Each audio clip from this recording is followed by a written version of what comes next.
History of World War One, Part 2. This is the second part of the video. As you know that I have divided the story into 18 chapters. If you haven't watched the first part, then go watch it first. Now in this video, let's delve into chapters 7 to 12. Let's begin.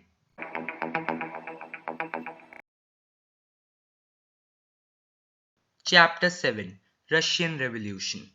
From 1914 to 1916, Russia's army mounted several offensives on World War I's Eastern Front, but was unable to break through German lines.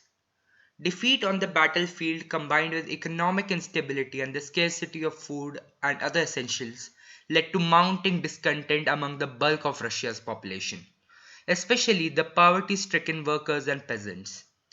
This increased hostility was directed toward the imperial regime of Tsar Nicholas II and his unpopular German-born wife Alexandra. Russia's simmering instability exploded in the Russian Revolution of 1917, spearheaded by Vladimir Lenin and the Bolsheviks, which ended Tsarist rule and brought a halt to Russian participation in World War I. Russia reached an armistice with the Central Powers in early December 1917, freeing German troops to face the remaining allies on the Western Front. Chapter 8, America Enters World War I. At the outbreak of fighting in 1914, the United States remained on the sidelines of World War I, adopting the policy of neutrality favored by President Woodrow Wilson while continuing to engage in commerce and shipping with European countries on both sides of the conflict. Neutrality, however, was increasingly difficult to maintain in the face of Germany's unchecked submarine aggression against neutral ships, including those carrying passengers. In 1915, Germany declared the waters surrounding the British Isles to be a war zone, and German U-boats sunk several commercial and passenger vessels, including some US ships. Widespread protest over the sinking by U-boat of British ocean liner Lusitania traveling from New York to Liverpool, England, with hundreds of American passengers on board. In May 1915 helped turn the tide of American public opinion against Germany.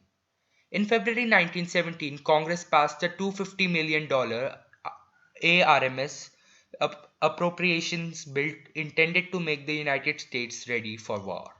Germany sunk four more US merchant ships the following month, and on April 2, Woodrow Wilson appeared before Congress and called for a declaration of war against Germany. Chapter 9, Gallipoli Campaign. With the World War I having effectively settled into a stalemate in Europe, the Allies attempted to score a victory against the Ottoman Empire, which entered the conflict on the side of the Central Powers in late 1914.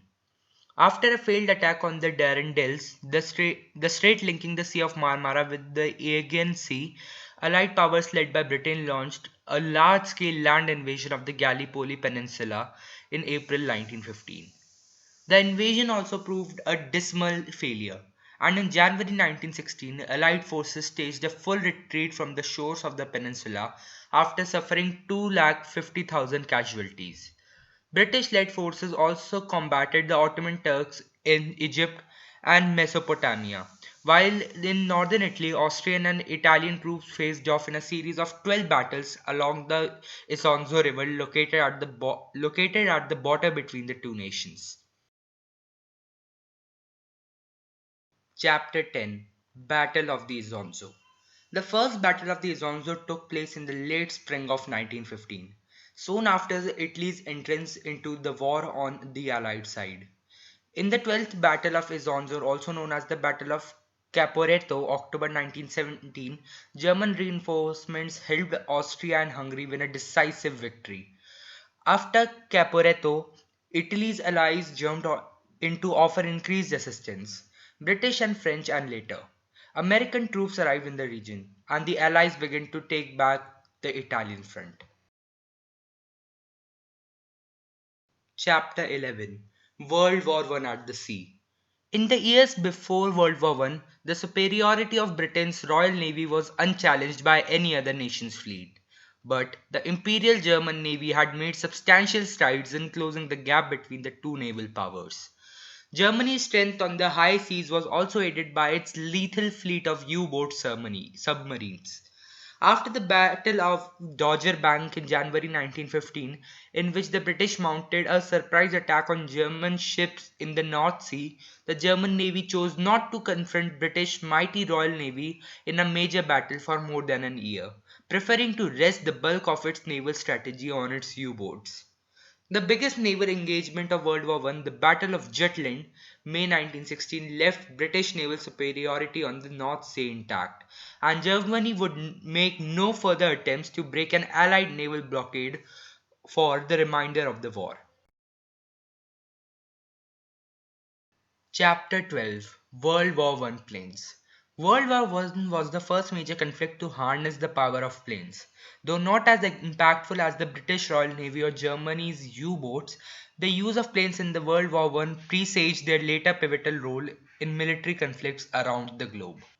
At the dawn of World War I, aviation was a relatively new field. The Wright brothers took their first sustained flight just 11 years before, in 1903. Aircraft were initially used primarily for reconnaissance missions. During the First Battle of Marne, information passed from pilots allowed the Allies to exploit weak spots in German lines, helping the Allies to push Germany out of France. The first machine guns were successfully mounted on planes in June of 1912 in the United States, but were imperfect. If timed incorrectly, a bullet could easily destroy the propeller of the plane it came from. The Morane Saulnier L, a French plane, provided a solution. The propeller was armed with deflector wedges that prevented bullets from hitting it. The Morane Saulnier Type L was used by the French, the British Royal Flying Corps, part of the army, the British Royal Navy Air Service, and the Imperial Russian Air Service. The British Bristol Type 22 was another popular model used for both reconnaissance work and as a fighter plane. Dutch inventor Anthony Fokker improved upon the French deflector system in 1915. His interrupters synchronized the firing of the guns with the plane's propeller to avoid collisions. Though his most popular plane during World War I was the single-seat Fokker Eindecker. Fokker created over 40 kinds of aeroplanes for the Germans.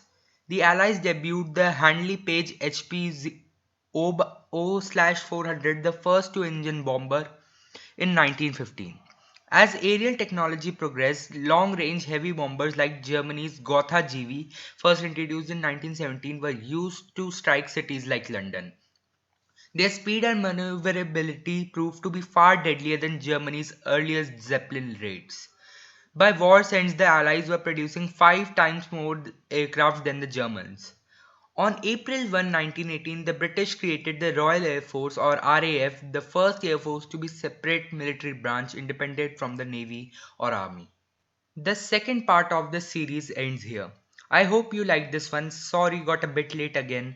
Actually, was and still am a bit unwell, but I will try my best to bring the third part on time. Till then, please like the video and share it with others. Also, subscribe the channel. I will meet you guys next week most hopefully with the third part. Till then, take care and thanks for watching.